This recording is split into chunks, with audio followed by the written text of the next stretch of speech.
창세기 41장 말씀을 가지고 요셉 7번째 시간입니다. 기다림의 옷, 총리의 옷이라는 제목으로 말씀을 나누겠습니다.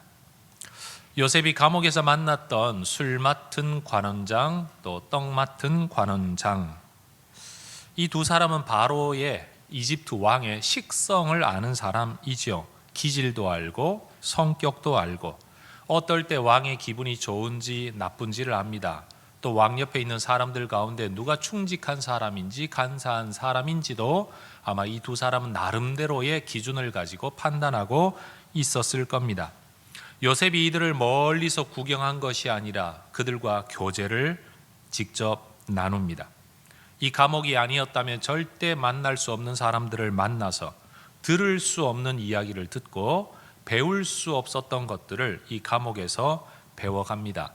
그런 면에서 이 감옥은 요셉 입장에서는, 왕궁 밖에 있었던 요셉의 입장에서는 왕궁 안에서의 삶을 익히고 배워갈 수 있는 정말 기막힌 훈련의 장소였습니다. 요셉이 두 사람의 꿈을 해몽해 준 대로 한 사람은 복직되고 한 사람은 처형받습니다. 그리고 복직될 사람에게 요셉이 미리 부탁했죠. 나를 좀 생각하고 기억하고 내게 은혜를 좀 베풀어 주시면 좋겠다. 성경은 이 술 맡은 관원장의 대답을 기록하고 있지는 않습니다. 그러나 추측을 해보면 꿈을 꾸고 그것이 좋은 징조를 가지고 있다라고 설명을 해주었는데 그 앞에서 나쁜 말 할 사람이 누가 있겠습니까? 내가 풀려나기만 한다면이야. 뭘 못 해주겠냐? 내가 당장 바로에게 부탁해서 너를 자유롭게 만들어 주겠다. 아마 큰 소리를 떵떵 쳤을 겁니다. 그리고 실제로 사흘이 지나 한 사람은 처형받는데 자기는 풀려납니다. 아마 또 한 번의 추측을 더해보면 요셉이 감옥을 나서는 이 술 맡은 관원장을 배웅하지 않았겠습니까? 아마 그 자리에서도 이 사람은 요셉을 바라보며 이야기했을 겁니다. 야, 내가 감옥 생활하는 동안에 네가 나를 섬기느라고 고생 많이 했다. 내가 너를 꼭 도와주겠다. 그런데 며칠이 지나도 아무 소식이 없습니다. 요셉 입장에서도 생각을 했겠죠. 아니, 죄수로 감옥에 갇혔다가 돌아가자마자 바로에게 뭘 부탁하는 게 쉬운 일은 아닐 거다. 이런 이유가 있겠지, 저런 이유가 있겠지 하면서 자기 마음을 달래면서 시간을 보내지만 여전히 소식이 오지를 않습니다. 요셉이 기대하고 있던 바로 그때 사실 이 술 맡은 관원장은 요셉을 까맣게 잊고 있었다. 성경은 그렇게 이야기를 하죠. 여러분, 희망 고문이라는 말 들어본 적 있으십니까? 가능성이 아예 없으면 우리가 마음을 내려놓고 그냥 어떻게든 적응하려고 하는데 어떤 가능성이 있다라고 여겨지면 지금 이 삶에 적응하기보다는 벗어나기 위해 자꾸만 마음을 씁니다. 그런데 일이 열려지지 않으면 좌절감은 더 커지죠.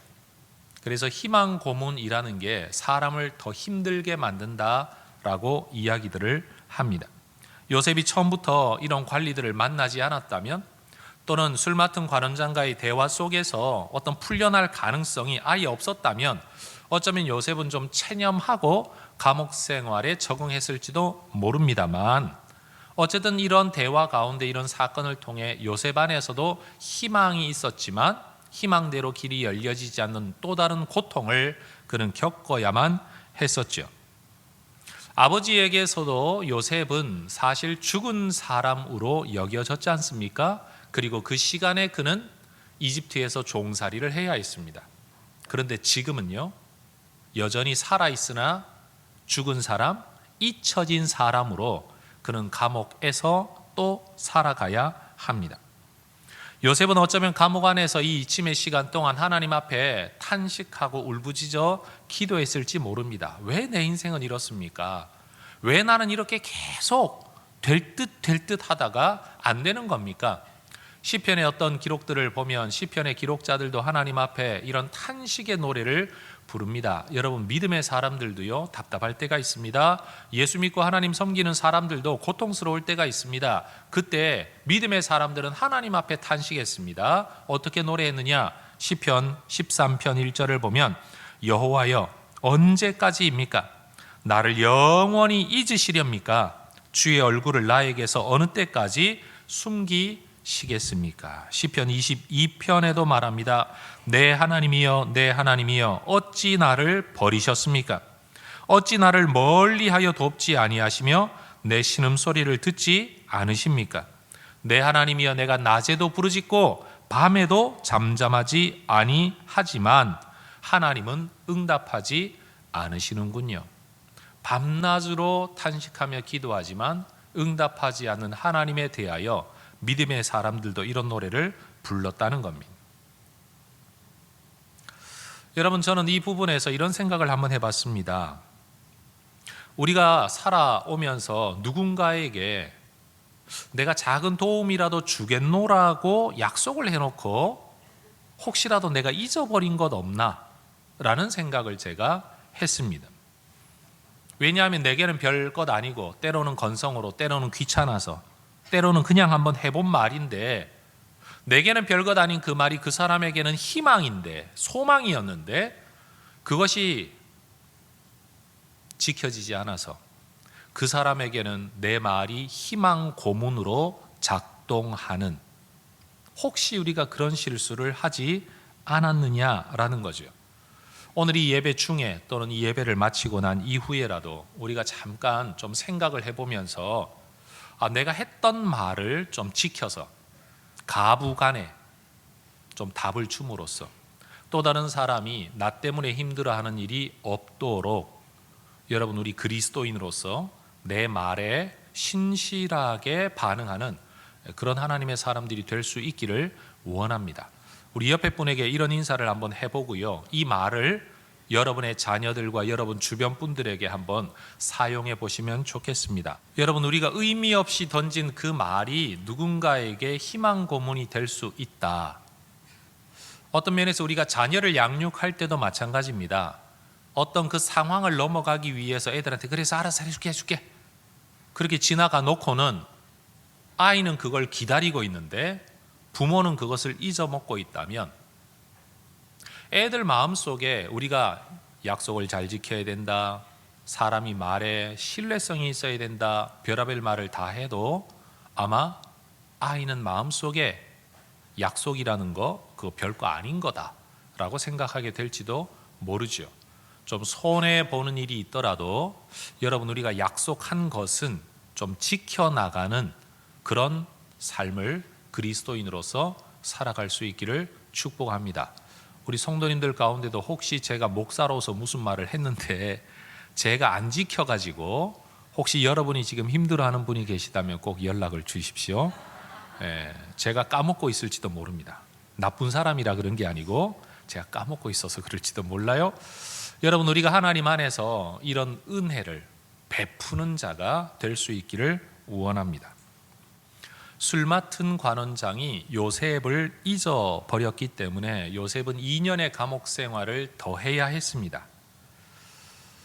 그런데 요셉 편에서는 굉장히 힘든 2년의 시간이었지만 성경을 읽은 우리 입장에서 보면 이건 하나님께서 어떤 일을 이루시기 위해서 준비하는 기간이었습니다. 여러분, 아마 요셉은 이 2년의 시간이 몸이 힘든 것보다도 마음이 힘든 게 더 어려웠을 것 같아요. 만약 이대로 상황이 지속된다면 나는 정말 이 남의 나라 와가지고 감옥에서 내 인생 끝내야 되나 라는 절망, 또 한쪽으로는 약속했는데 분명히 지켜준다 그랬는데 어떤 또 한쪽에는 희망, 이런 것들이 오고 가면서 요셉은 굉장히 힘들었을 것 같습니다. 그런데 요셉은 알고 있죠. 하나님의 섭리, 하나님의 주권을. 그래서 하나님이 뜻하시지 않으면 아무 일도 안 될 거라는 걸 알고 있는 거고, 하나님이 아무 일 안 하시면 나는 어쩔 수 없이 이러고 살아야 된다는 걸 요셉도 알고 있습니다. 그래서 그는 끊임없이 하나님에 대해서는 소망의 기도로, 또 한쪽으로는 하나님 주권에 대한 믿음이 가져오는 인내로 하루하루를 견뎌내었을 겁니다. 혹시라도 이런 마음으로 요셉처럼 하루하루를 견디고 계신 분들이 우리 성도님들 가운데 계시다면 저는 이 성경 구절 하나가 여러분에게 또 다른 소망의 제목이 될 수 있으면 좋겠습니다. 베드로전서 5장 6절 말씀입니다. 같이 한번 읽어볼까요? 그러므로 하나님의 능하신 손 아래에서 겸손하라. 때가 되면 너희를 높이시리라. 하나님이 우리를 높이시는 건 하나님의 때가 되어야 되는 일인데, 하나님의 때가 오기까지 우리가 해야 되는 건 뭐냐?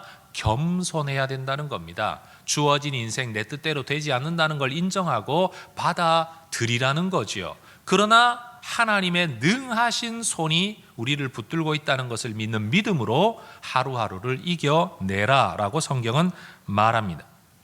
요셉 편에서는 이 2년은 아무 일도 일어나지 않는 2년이었습니다. 쳇바퀴 도는 듯한 똑같은 삶의 반복이었습니다.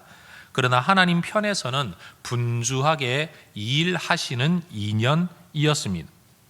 하나님은 요셉을 세워 나가기 위해서 언제든지 있을 수 있지만 바로 그때에 누구에게나 일어날 수 있는 일이지만 바로라는 왕에게 어떤 일을 이루어가고 계셨습니다. 요셉이 꾸었던 꿈이 요셉을 이집트 땅으로 흘러 들어오게 만든 것처럼 이제 바로가 꾸는 꿈이 요셉을 이집트 왕궁 안으로 이끌고 들어가게 될 거라는 거죠. 여러분, 요셉은 하나님의 사람으로 이미 준비되어 있었습니다. 그러나 준비된 하나님의 사람이 인정받아 어느 자리에 가기에는 상황이 준비되어져야만 했습니다. 여러분, 터널을 뚫을 때에는 한쪽에서 그냥 저쪽 끝까지 뚫고 가는 게 아니고 양쪽 끝에서 같이 작업을 해서 어느 지점에서인가 만난다고 합니다. 내가 작업하고 있는 이곳에서 건너편 어디선가도 작업하고 있다는 걸 알고는 있지만 보이지 않습니다. 들리지 않습니다. 나 혼자만 산속을 뚫고 들어가는 것 같은 막막함이 있다는 겁니다. 그러나 어느 시점이 되면 두 개가 만나 뚫려 여러분 빛이 통과되어지는 어느 시점이 찾아오게 되죠. 여러분, 우리 하나님께서 우리에게 그렇게 일하십니다. 나를 위해 일하실 때 나를 위해 어떤 상황 속에 나를 위해 어떤 사람에게 역사하시는데 그건 우리 눈에 보여지지 않는다는 거예요. 내게 아무 일도 일어나지 않는다는 것만이 나를 답답하게 만들지요. 내가 볼 수 있는 게 그게 전부 다이니까. 그래서 성경에 보면 시편에서도 요셉의 삶을 일컬어 이렇게 노래를 했습니다. 시편 105편 17절 이하에 그가 한 사람을 앞서 보내셨으며 요셉이 종으로 팔렸도다. 하나님이 보내셨는데 그 방법은 팔렸다라고 말을 합니다. 18절 그의 발은 착고를 차고 그의 몸은 쇠사슬에 매였으니. 여러분, 자유로운 모습이 아니었다는 거죠. 성경 19절은 또 말합니다. 곧 여호와의 말씀이 응할 때까지라 그의 말씀이 그를 단련하였도다. 하나님의 말씀이 응할 때까지 요셉이 감당해야 될 삶은 굉장히 암울한 것이었습니다. 우리가 누차 반복하고 있지만 우리가 한 걸음 떨어져 요셉의 지나온 삶의 의미를 부여해 보자면 여러분, 그저 목동으로 살았던 요셉이 형들에 의해서 구덩이에 던져지지 않았다면, 애굽으로 팔려가지 않았다면, 보디발의 집에서 종살이를 하지 않았다면 그는 조직을 관리하고 사람을 관리하는 경험을 가져보지 못했을 겁니다. 한 여인 때문에 억울한 누명을 뒤집어 쓰고 감옥에 갇히지 않았다면, 그리고 그곳에서 왕의 죄수들을 돌보는 일을 해보지 않았다면 그에게 있어서 왕궁은 상상 속에서나 존재하지 현실이 아니었을 것이고, 왕궁 안의 사람들은 어떻게 살아가는지, 어떻게 그 안에 조직이 운영되어지는지 그는 배울 수 있는 기회가 전혀 없었을 겁니다. 뿐만 아니라 그 감옥 안에서 누군가 꿈을 꾸고 그 꿈을 해몽해주는 사건이 없었다면 요셉 자신에게 이러한 은사와 지혜가 있다는 것이 발견되지도 않았을 겁니다. 결국 요셉이 살아왔던 모든 삶이 알고 보면 하나님의 세밀한 섭리 속에 있었다는 거죠. 그렇지만 그렇게 지혜와 은사를 부여받은 하나님의 사람 요셉도 결국은 그게 쓰여질 수 있는 환경이 될 때까지 기다려야만 했다는 겁니다. 여러분, 이렇게 우리 하나님께서는 요셉에게도 일하고 계셨지만 요셉을 쓰시기 위한 환경 속에서도 일하고 계셨습니다. 요셉 스토리에서 중요한 매개 가운데 하나가 꿈 아닙니까? 하나님이 또 한 번 꿈의 역사를 이루십니다. 이번에는 바로 왕이 꿈을 꿉니다. 아름답고 살진 7 암소가 나일강가 갈밭에서 풀을 뜯고 있습니다. 그런데 갑자기 흉하고 파리한 7 암소가 나타나 살진 소를 다 잡아 먹어버리는 꿈입니다. 꿈이 너무 흉하니까 바로가 잠을 깹니다. 그리고 뒤척이면서 이게 도대체 무슨 꿈인가 생각하다가 다시 잠이 듭니다. 그런데 두 번째 꿈을 꿉니다. 한 줄기에서 나온 7 이삭입니다. 그런데 이 이삭이 굉장히 무성하고 충실합니다. 그런데 그 하나의 같은 줄기에서 또 다른 이삭이 나옵니다. 7 이삭이 나오는데 이것은 바람에 말라버린 쇠약한 7 이삭입니다. 그런데 이 말라버린 이삭이 풍성한 이삭을 다 먹어버립니다. 바로가 다시 꿈을 깹니다. 2개의 꿈, 생생한 꿈, 잊어버릴 수 없는 2개의 꿈, 깨름칙하고 흉측합니다. 바로의 마음이 뒤숭숭합니다. 너무너무 불편합니다. 이런 꿈을 꾸고 좋을 사람 누가 있습니까? 더군다나 나일강이 나왔고, 여러분 신이라고 일컬어지는 소, 나중에 애굽 백성들이 이스라엘 백성들이 애굽에서 나와서 모세가 시내산 위에 올라가 있을 때 그들이 이것이 하나님이다라고 만들었던 형상이 뭐의 형상인지 기억하십니까? 송아지 형상 아닙니까? 이집트는요, 소가 신의 형상이라고 믿고 있었던 사람들입니다. 그러니 바로의 이 꿈 속에는 이건 우리나라에 대한 꿈이다, 먹고 사는 것에 대한 꿈이다, 그리고 신과 관련되어져 있다. 그런데 시작은 좋았는데 끝이 안 좋다. 이런 것들을 어느 정도 예측할 수 있는 꿈이었다는 겁니다. 이 꿈이 이 나라의 앞날과 관련되어져 있다는 것을 직감한 바로 아침이 되자마자 즉시 이 꿈을 해석할 만한 모든 사람들을 불러들입니다. 8절, 아침에 그의 마음이 번민하여 사람을 보내어 애굽의 점술가와 현인들을 모두 불렀다. 따라하십시다. 모두. 다시요. 모두. 이 꿈을 어느 정도 해석할 수 있을 만한 모든 사람들을 긴급 소집하여 회의를 하는 겁니다. 그런데 큰일입니다. 아무도 이 꿈을 해석하지를 못합니다. 여러분, 이 꿈에 대해서 뭐라도 해석을 내놓는 사람이 한 명도 없었던 건지, 아니면 해석은 여러 가지가 나왔는데 바로의 마음을 시원케 해주는 해석이 없었던 것인지 그건 모르겠지만, 어쨌든 바로 입장에서는 이 꿈이 바로 이 뜻이다 라고 할 만한 어떤 결과도 얻지를 못한 겁니다. 바로 마음이 얼마나 답답했겠습니까? 뭔가 꿈은 꾸었는데 해석은 못하고, 여러분 현인들이라고 일컬어지는 사람, 점술가라고 일컬어지는 사람들이 늘 이 일을 해석하라고 훈련받은 사람들인데, 여러분 이 나라의 최고 지혜자들이 이걸 해석을 못하고 있으니 도대체 풀 길이 없는 것 아닙니까? 그런데 바로 그때 왕 옆에서 술잔을 받들어 왕에게 드리던, 어쩌면 아마 그랬을지도 모르죠. 왕이 지금 답답해가지고 야, 술이라도 한 잔 가져와. 옆에 술 맡은 관원장이 들고 이렇게 드리면서 생각했을지도 모릅니다. 왕이여, 내 허물을 기억합니다. 왕이 언젠가 우리를 감옥에 가두셨을 때에 떡 맡은 관원장과 내가 하룻밤 꿈을 꾸었는데 다 징조가 있는 꿈이었습니다.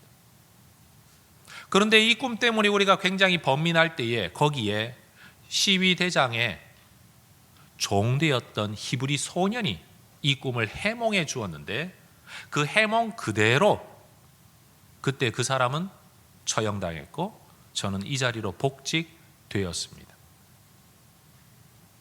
여러분, 이 술 맡은 관원장이 바로 왕에게 쓰고 있는 표현에 우리는 좀 주목해 보아야 합니다. 이 친위 대장의 종이다, 그리고 히브리 사람이다, 그리고 소년이다. 여러분, 다시 말해 지금 이 앞에 서 있는 수많은 현인들과 점술가들하고는 비교도 될 수 없는 출신 배경을 가진, 학력이라고는 아무것도 없는 종입니다. 그것도 히브리 사람입니다. 그것도 어린 소년입니다. 여러분, 지금 이 술 맡은 관원장은 바로 왕 앞에 어느 정도는 이 사람이 별 볼 일 없는 사람이라는 것을 뉘앙스 가운데 계속 풍기고 있습니다. 그런데 바로는 지금 더운 밥, 찬밥 가릴 때가 아니죠. 당장 불러들이게 합니다. 일이 시급하게 진행이 됩니다. 그때 상황을 보면요, 성경이 어떤 일의 진척을 굉장히 속도감 있게 표현합니다. 성경 14절을 보십시오. 이에 바로가 사람을 보내어 요셉을 부르매 그들이 급히 그를 옥에서 내놓은지라. 요셉이 곧 수염을 깎고 그의 옷을 갈아입고 바로에게 들어갔다. 따라하십시다. 급히, 곧. 한 번 더요. 급히, 곧. 모든 일이 굉장히 바쁘게 진행이 됩니다. 종의 옷, 죄수의 옷을 입고 있었던 요셉이 이제 왕을 만나기 위해 새로운 옷으로 갈아입습니다. 그리고 왕 앞에 섰습니다. 왕이 질문합니다. 내가 들으니 너는 꿈 이야기를 들으면 풀 수 있다며? 여러분, 뭔가 대단한 신뢰를 가지고 하는 말이 아니라 뭔가 약간은 깔아보고 있다는 뉘앙스가 여전히 이 구절 안에서도 그대로 보여집니다. 여러분, 이집트의 왕 바로는 신 또는 신의 아들로 불리워지는 사람들입니다. 그들은 태양의 아들이라고 자기를 호칭하고요, 자기들에게 제사하고 예배하도록 신전을 만들어 놓은 사람들입니다. 그런데 지금 이 상황을 한번 보십시오. 신 또는 신의 아들이라고 일컬어지는 사람이 모르는 게 있어가지고 히브리 소년에게, 종에게 뭔가를 묻고 있는 겁니다. 세상 말로 하면 얼마나 모양 빠지는 모습입니까? 그런데 바로 이 상황이 우리 하나님께서 예비하신 상황인 겁니다. 근데 요셉은 그 앞에 가가지고 제가 은사가 좀 있죠, 듣기만 하면 다 합니다 라고 떠벌떠벌하지를 않습니다. 그는 바로의 자존심도 상하게 하지 않으면서 자기가 믿고 있는 하나님을 이야기합니다. 성경 그렇게 말을 하죠. 16절에 요셉이 바로에게 대답하여 이르되 내가 아니라 하나님께서 바로에게 편안한 대답을 하실 겁니다. 따라하십시다. 내가 아니라 하나님께서. 한 번 더요. 내가 아니라 하나님께서. 하나님이 당신에게 평안을 주실 겁니다. 여러분, 요셉은 지금 꿈 이야기를 미리 들은 게 아닙니다. 그런데도 그는 평안을 선포합니다. 마치 두 명의 관리의 꿈을 듣기 전에 내게 말씀하십시오, 해결해 드리겠습니다 라고 들어보면 하나님이 해결해 주시지 않겠습니까? 믿음을 가지고 있었던 그 모습 그대로 지금도 여러분 듣고 난 다음에 해결 못하면 어떻게 되죠? 무슨 일을 당할지 모릅니다. 그런데 요셉은 거기에서 주저하지를 않습니다. 세상이 자기 지혜로는, 자기 학식으로는, 세상에 똑똑하고 잘난 사람들로는 해결할 수 없었던 문제가 요셉을 통해서 세상에 알려집니다. 왜요? 이 일은 세상의 일이 아니라 하나님의 일이었기 때문입니다. 바로는 24절에서 아무리 말을 해도 내게 말해주는 사람 없더라. 그런데 25절에서 요셉은 말하기를 하나님께서 알게 해주실 겁니다. 바로는 사람에게서 답을 찾고 있습니다. 그러나 요셉은 하나님에게서 해답을 얻을 수 있다고 말을 합니다. 이 꿈 이야기를 들은 요셉이 해몽을 하지요.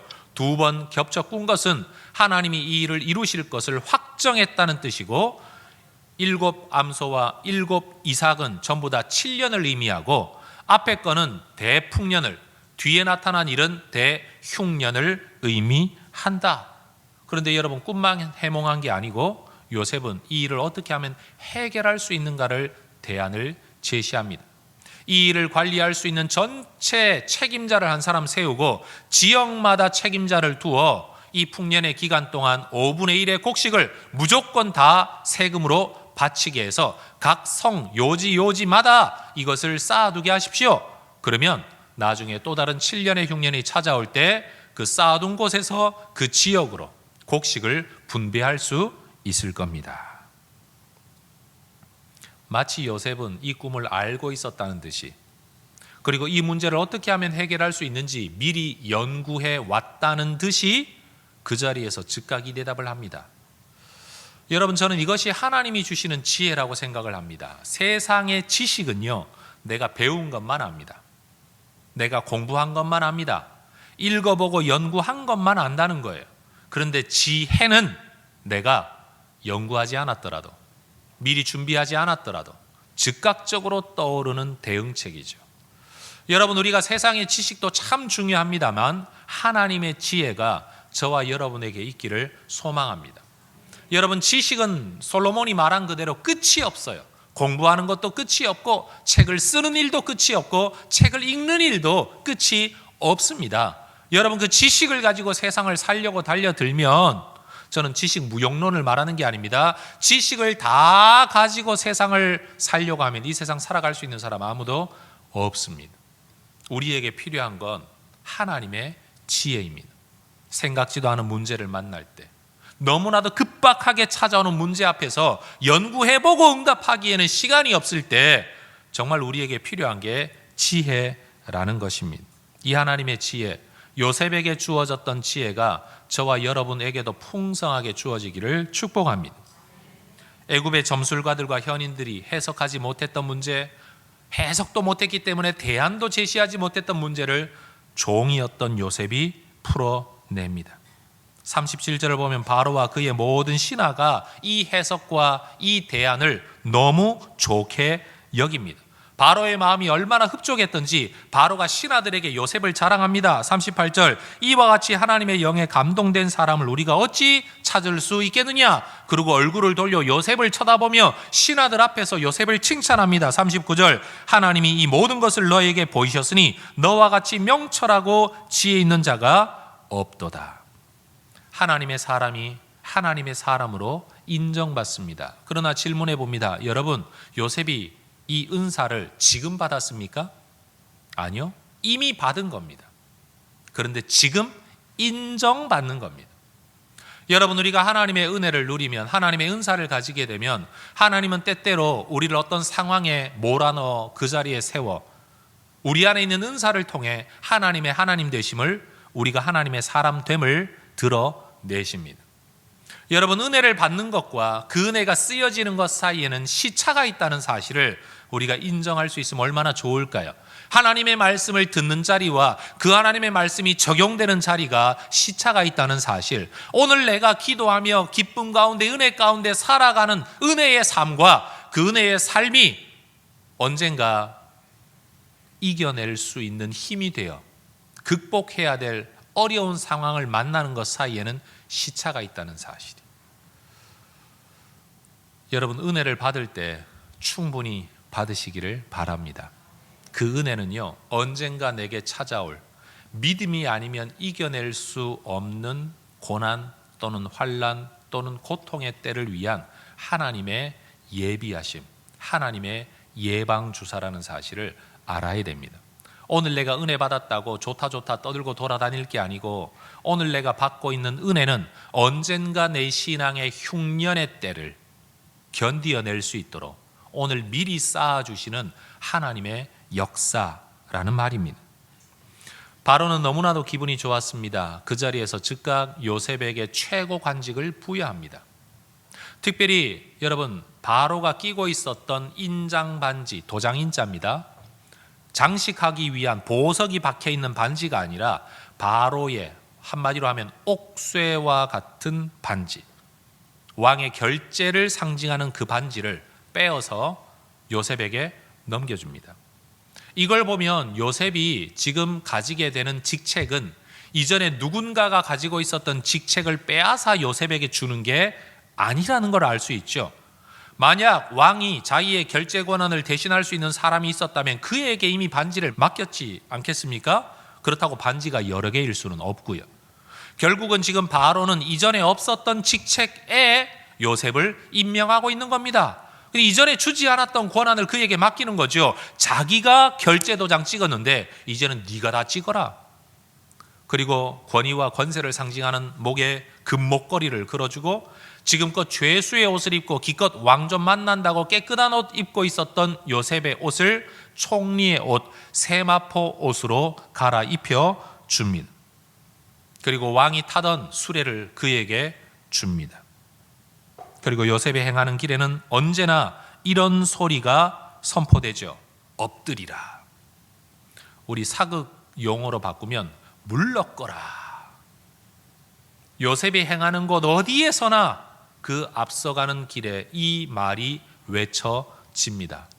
더군다나 요셉이 얼마나 큰 권한을 가졌는가 하는 것은요, 마지막 한 문장이 결정을 짓습니다. 바로가 말하기를 애굽 온 땅에서 너의 허락 없이는 수족을 놀릴 자가 없으리라.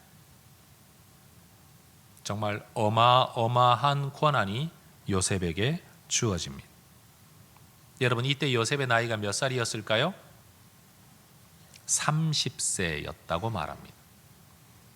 저는 이 스토리를 통해 네 가지 우리가 좀 생각해 볼 적용점을 찾기를 원합니다. 첫 번째는 이 30이라는 나이입니다. 여러분, 한 나라의 총리가 되기에 30세는 너무 이릅니다. 젊습니다. 그렇지 않습니까? 그런데 우리는 요셉의 나이를 두고 겨우 30에 이런 어마어마한 자리에 이르렀다라고 말을 하지만, 사실 요셉 입장에서 보면 겨우 30, 그 겨우 30 가운데 13년은 17살의 종으로 팔린 다음에 구덩이에서 구덩이를 전전하는 인생, 고통에 고통에 억울함의 누명을 전전하는 인생, 그러나 배움과 학습의 인생이었다는 겁니다. 하나님 편에서 보면 한 나라를 충분히 다스릴 수 있을 만한 자격이 구비되도록 역사하셨던 인생, 그러나 요셉 편에서는 너무 고통스러웠던 인생입니다. 그가 믿음을 붙들고 정절을 붙들고 하나님 앞에 신실함을 붙들고 하나님의 주권을 붙들고 그 13년의 인생을 견디어내었더니 우리가 하는 말에 의하면 겨우 30에 한 나라의 절대 권력자가 되었습니다. 우리 입장에서는 겨우 30이지만 여러분, 요셉은 뭐라고 말했을까요? 이제서야. 여러분, 이런 이야기는요, 우리 아들들이 군대 갈 때 잘 적용됩니다. 남의 이야기는 쉽죠. 야, 또 휴가 나왔어? 벌써 저녁이야? 그런데 여러분, 당사자 입장은요, 이제야 전역하는 거고요, 이제야 외박 외출 나온 거고, 이제 겨우 휴가 나온 겁니다. 남의 이야기는 그렇게 쉬워 보여요. 여러분, 인생의 고통의 기간, 우리가 그것이 단 며칠이라도 당하는 사람은 정말 힘듭니다. 여러분, 세상에 공짜 없다는 말 제가 정말 잘하지 않습니까? 아무리 살아봐도 그 말은 진리인 것 같아요. 하나님께서도 은혜를 베풀고자 하시면 그냥 주는 게 아니고 먼저 우리로 하여금 은혜를 받을 만하도록 준비시키시고 그 다음에 은혜를 주셔요. 하나님의 연단, 하나님의 검증이 필요하다는 거죠. 여러분, 하나님은 우리를 달아보시는 하나님이십니다. 달아보고 버리는 분이 아니라 달아본다는 의미 자체가 준비시키신다는 의미가 더 크겠죠. 여러분, 달아보시는 하나님 앞에서 함량 미달로 발견되지 않기를 축복합니다. 자격 미달, 자격 불충분으로 판정받지 않으시기를 원합니다. 그런데 문제는 뭐냐? 여러분, 하나님이 달아보시는 자리가 도대체 어디냐 하면 잘 나갈 때 내 뜻대로 될 때가 아니고 오히려 구덩이, 감옥, 고통, 억울함, 누명, 바로 그때 하나님은 우리를 측정하신다는 거예요. 여러분, 몸무게를 조금이라도 줄이려고 여러분 자기 몸무게 잴 때 여러분 밤에 재십니까? 아침에 재십니까? 저녁 먹고 난 다음에 잠자기 전에 몸무게 재면요, 최소한 1kg에서 1.5kg 이상은 늘어나 있어요. 밥 먹었으니까. 그거라도 빼려면 어떻게 해야 되냐? 아침에 재야 됩니다. 이게 언제 올라서느냐에 따라 이 몸무게가 달라요. 내 몸무게를 조금이라도 줄이고 싶은 사람은 아침에 재겠죠. 조금이라도 늘리고 싶은 사람은 밤에 잴 겁니다. 여러분, 우리 하나님께서 우리 인생을 언제 달아보실까요? 기분 좋고 은혜 받아가지고 할렐루야 할렐루야 하고 다닐 때 우리의 믿음을 달아보실까요? 아니면 고통의 때, 억울한 때, 누명의 때에 우리의 믿음을 달아보실까요? 언제가 진짜 믿음의 사람이 인정받는 자리라고 여러분은 생각을 하십니까? 자, 한번 따라 하십시다. 하나님의 저울에서 함량 미달의 신앙인 되지 맙시다. 여러분, 요셉이 총리가 된 것은 그의 인생의 구덩이에서 인정받은 것이지 잘 나갈 때 그 잘나감의 연속선에서 총리가 된 게 절대 아니라는 것을 기억해야 됩니다. 뜻하는 대로 되지 않을 때, 원하는 대로 되지 않을 때, 상황이 어려울 때, 그때가 진짜 우리의 믿음이 인정받을 때입니다. 두 번째입니다. 여러분, 요셉의 삶은 돌고 돌아 인생을 허비하는 것처럼 보입니다. 사실 해와 달과 11별이 자기에게 엎드려 절하는 그 꿈하고 요셉이 지나온 인생 살아온 것하고 여러분 연결점 하나도 없습니다. 그런데 우리는 압니다. 바로 그 돌아오는 그 길이 여러분 애굽의 총리가 되는 일의 최단거리였다는 사실을, 형들에 의해 구덩이에 던져졌다가 애굽으로 내려가는 이 상인들을 만나지 않았다면, 그들의 손에 팔리지 않았다면, 더군다나 보디발의 집에 팔리지 않았다면, 억울한 누명 뒤집어 쓰고 감옥에 가지 않았다면, 또 술 맡은 관원장이 자기를 2년 동안 잊어버리지 않고 즉각 조치해서 혹시라도 감옥에서 꺼내 주었다면 그는 절대로 바로 왕 앞에 설 수 없었을 겁니다. 여러분, 하나님 손에 붙들린 사람은 멀리 돌고 도는 인생인 것 같지만, 헛수고하는 인생인 것 같지만, 알고 보면 하나님의 계획 안에 가장 최단거리 직선 인생을 살고 있다는 것을 우리는 깨달아야 됩니다. 저는 제 이야기를 또 할 수밖에 없을 것 같아요. 저는 지나온 사역지를 부교역자 기간을 보내는 동안에도 여러분, 우리도 그럴 수 있습니다. 일반 기업체도 여러분이 직장에 취직할 때 이 기업을 거쳐서 몇 살쯤 어디론가 옮기고 더 좋은 조건으로 옮겨서 내가 뭔가를 좀 이루어야 되겠다, 개인의 꿈을 그렇게 충분히 가질 수 있는 것처럼 우리 목회 후보생들에게도 그런 꿈이 있어요. 성공의 사다리를 오르듯이 내가 이 교회, 좀 유명한 교회, 좀 큰 교회, 인정받는 교회를 가면 이 다음 단계 어디론가 가기에 유리한 자리가 분명 있습니다. 그런데 전 제가 지나왔던 인생 동안 여러분 큰 교회를 지원해 간 적이 없죠. 알다시피 이력서 써본 적이 없고요. 저는 2번이나 개척교회를 섬겼고요. 이 다음 단계에 좋은 곳에 갈 거라는 기대를 가지고 어디를 가본 적이 없어요. 교회를 옮겨야 되겠다고 마음먹으면 엎드려 기도했고요. 기도해서 가장 먼저 내게 손을 내미는 교회에게 제가 같이 어느 교회를 가보겠다고 이 교회 저 교회를 비교하면서 여기가 더 좋으니까 여기를 가야 되겠다, 그런 적이 없다는 거죠. 그런 식으로 교회 사역지를 정하는 저를 보면서 친구들이 굉장히 어리석다 그랬습니다. 야, 너 정도쯤 되면 이런 교회 가면 굉장히 인정받을 텐데, 네가 뭐 교회를 가면 너 앞으로 굉장히 인정받는 역량을 가지고 있는데 넌 왜 그런 교회를 가냐. 시간이 많이 흘러 해성교회 담임이 되어 지금 살아가고 있는 요즘 친구들을 만나면 친구들이 늘 말합니다. 너 보면 하나님이 정말 살아계시다. 성공의 자리를 꿈꾸면서 그 길을 네 머리로 쫓아가지 않고 정말 교회, 그리고 하나님의 백성, 하나님의 주권 믿고 그렇게 살아가더니 너처럼 백도 없고 아무것도 없는 사람이 이런 전통 있는 교회에 담임 목사가 되었고 10년 넘게 그 자리를 지키며 사역하고 있는 모습을 보면 하나님이 정말 하나님 마음에 합한 사람에게 그에게 합당한 자리를 주신다는 것을 우리가 깨닫게 된다. 이건 제 친구, 동료, 목사들의 고백입니다. 저는 제 삶을 두고도 여러분에게 말할 수 있습니다. 여러분, 돌고 돌아 사는 인생인 것 같지만 순종하며 사는 인생이 가장 빠른 길입니다.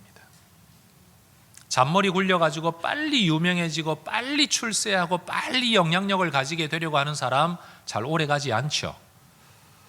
편법을 동원하는 사람 절대 오래가지 못합니다. 여러분, 믿음을 가지고요, 하나님의 때가 될 때까지 견디는 사람이 결국은 요셉처럼 하나님의 은혜로 살아가게 된다는 겁니다. 성도 여러분, 제가 여러분의 생을 두고 뭐라고 말할 수는 없지만 어느 자리에 갈 때는 하나님의 은혜다 그래 놓고 조금만 더 좋은 게 있으면 홀라당 버려버리고 더 좋은 자리로 옮겨가고 여러분, 그래가지고 하나님의 뜻이 어떻게 이루어지겠습니까? 선택할 때도 하나님의 은혜를 기다렸다면 떠날 때도 하나님의 사인을 받아야 될 것 아닙니까? 여러분, 좀 우직한 삶을 살아가는 혜성 가족들이 되시기를 축복합니다. 여러분, 우리의 삶이 요셉처럼 정말 굴러떨어지는 인생인 것 같아서 출세하고는 아무 상관없는 구덩이 인생을 살아가는데, 여러분, 그 자리가 출세하는 최고로 빠른 길이었다는 것을 우리가 요셉을 통해 보지 않습니까? 언제 어떻게 될지 아무도 모릅니다. 그러나 높이시고 낮추시는 것은 오직 하나님의 손 안에 있는 것 아닙니까? 여러분, 우리가 이 요셉의 믿음을, 요셉의 성실함을 본받을 수 있기를 바랍니다. 한번 따라 하십시다. 순종의 길이 가장 빠른 길입니다. 믿음의 길이 가장 빠른 길입니다. 여러분, 쉬운 길 선택하지 말고 바른 길 선택하는 저와 여러분이 될 수 있기를 원합니다. 사람의 머리 굴려서 일하는 사람이 아니라 하나님의 은혜로 살아가는 그런 사람이 될 수 있기를 원합니다. 세 번째 주제입니다. 요셉은 바로 앞에 설 때, 야, 이 기회 내가 바로 눈에만 잘 보이면 내 인생 꽃핀다 라고 요셉 스스로가 이것이 기회다 이렇게 생각하지 않았습니다. 그 앞에 서서 자기를 어필하고 그 앞에 서서 내 능력을 드러내려고 그는 나서지 않았습니다. 어려운 때에도 하나님의 처분을 기대하며 기다렸던 요셉, 그리고 술 맡은 관원장 앞에서 자기 나름의 억울함을 호소하며 뭔가 선처를 부탁했지만 그것마저도 하나님의 때가 되어야 된다는 것을 2년 동안 뼈저리게 느꼈던 요셉은 지금 바로 왕 앞에 섰을 때, 제가 그 꿈을 해몽해 드리기 전에 사실은 내가 억울한 게 하나 있는데 이걸 풀어주시면 내가 그 꿈을 해몽해 드리겠습니다 라고 협상을 하지 않습니다. 여러분, 이 꿈을 해몽해 준 다음에 그래 수고했다, 너 감옥으로 다시 돌아가, 그럴 수도 있잖아요. 요셉은 그런 생각을 안 했다는 거예요. 그 계획을 하지 않습니다. 그 대처를 세우지 않습니다. 내가 꿈을 해몽할 수 있을지 해몽을 못할지도 하나님께 달린 거고, 해몽해 주고 난 다음에 내게 선처를 해주든지 아니면 수고했다 감옥으로 돌아가라 그러든지 그것도 하나님의 손에 달린 거라. 그래서 여러분, 이 대화 속에 요셉은 절대로 자기를 드러내지 않잖아요. 성경이 말하는 것처럼 저는 이 성경 구절 중에 가장 멋진 표현 하나가 저는 이것인 것 같아요. 한번 따라해 볼까요? 내가 아니라 하나님께서. 그는 자기 능력, 은사를 믿고 철사거리지 않습니다. 나대지 않습니다. 유능한 척하지 않습니다. 기다립니다. 내게 요구되어지는 것 성실하게, 감옥에서 일했던 것처럼 왕의 질문 앞에 성실하게 대답할 뿐이지, 그걸 넘어서서 이걸 계기로, 이걸 발판으로 이 다음에 어떻게 될 것에 대해 그는 아무런 표현도 요구도 요청도 하지 않았습니다. 여러분, 우리의 인생이 정말로 하나님 손에 붙들려 있음을 믿는다면 내가 굳이 나서지 않아도, 우리 어떤 집사님의 잘 쓰는 표현 그대로 설레발 치지 않아도, 여러분, 하나님께서 우리 인생을 이끌어 가실 겁니다. 따라 하십시다. 내가 아니라 하나님께서. 여러분, 주어진 자리에서 자기 책임을 다하면서 하나님의 주권과 처분을 믿고 기다리는 하나님의 사람, 그게 바로 요셉이었습니다. 우리도 그렇게 살아갈 수 있기를 축원합니다. 기회다, 이거 잡아야 된다, 그런 조바심을 내면서 무리수를 두지 않고, 이 일을 통해 뭘 허락하셔도 아니면 이 일로 다시 뭔가를 덮어버리셔도 그것 하나님의 섭니다. 어쩔 수가 없다. 여러분, 그 믿음이 우리에게 있기를 바랍니다. 마지막입니다. 여러분, 아침에는 죄수의 모습으로 죄수의 옷을 입고 감옥에서 잠을 깼습니다. 그런데 그날 밤에는 총리의 옷을 입고 총리 공관에서 잠이 듭니다. 그 잠자리에서 요셉은 무슨 생각을 했을까요? 아침에 감옥에서 죄수의 옷을 입고 잠에서 깨어나던 그 시간, 하나님은 아무 일도 하고 있지 않은 것처럼 보였습니다.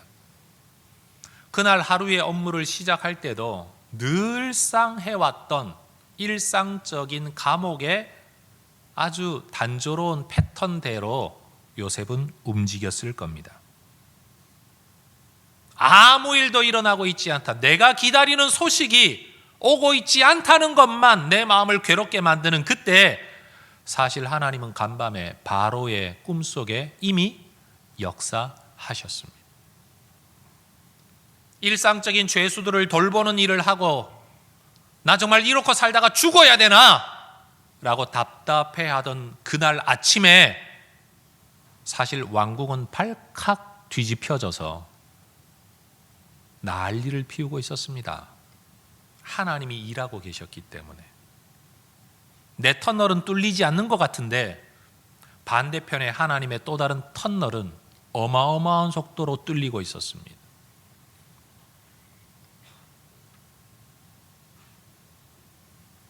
여러분, 누군가가 우리를 섭섭하게 하고 힘들게 하고 억울하게 하고 내 인생 가로막는 것 같아도 하나님을 가로막을 수는 없습니다.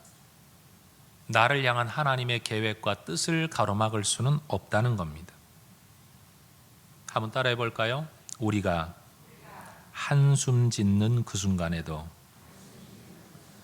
하나님은 일하고 계십니다. 일하고 계세요. 하나님의 때에 하나님의 방법으로 하나님의 통로를 통해서 하나님이 원하시는 만큼 우리 하나님은 일하고 계세요.